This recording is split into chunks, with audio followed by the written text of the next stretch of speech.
there's a couple of different products you can use.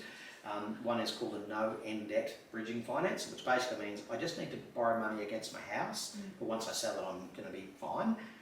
So that lender will give you typically a 9-month window to do that what's called no end debt loan. So in other words, once the property sells, the dust is settled, I'm going to have no debt wherever I go. So we can do that, and or we could look at what's called a reverse mortgage.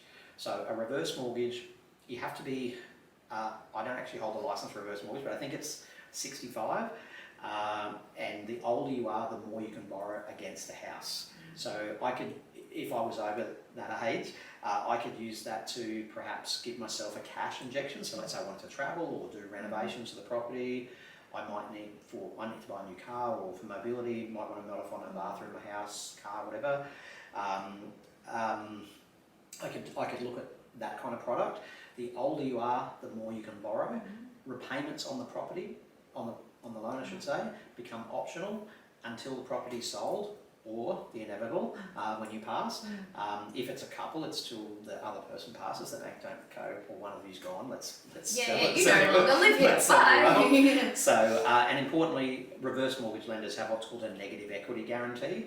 And what that means is if on the off chance the property dropped in value and you somehow owe more than what the property's worth, the lender's not in a position ever to come back and take anything more than what the sale price is. So they can't be chasing an estate for money from a property that somehow dropped in value. It's pretty unlikely, obviously, that would happen, and a 20 to 25% lend is a big lend on a reverse mortgage. And you, off the top of my head, you'd have to be probably mid-70s, if not more. And as I say, look, I don't actually.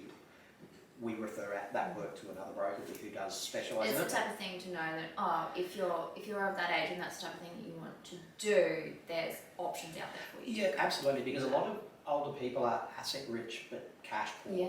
And especially when we've got a rising environment of energy and cost of living, they might, well, geez, I'm sitting on a house worth $1 million, whatever it's worth. I bought this house. Yeah, and and I don't. And now it's worth $3 million in the middle of Melbourne. And you don't want to turn the electricity on or the heater on because it's too expensive. So this, you can take it as a lump sum as if you want to. Obviously, there could be Centrelink implications, so definitely get advice on that. Or you can take it as what's called an annuity. So you get a monthly pay, if you like, and you can do with it as you see fit. And that might be just something you do for cost of living. And especially if a couple have become one for whatever reason, that may be an option to do that. So because typically your cost of running a house don't drop dramatically because you go from 2 people to 1.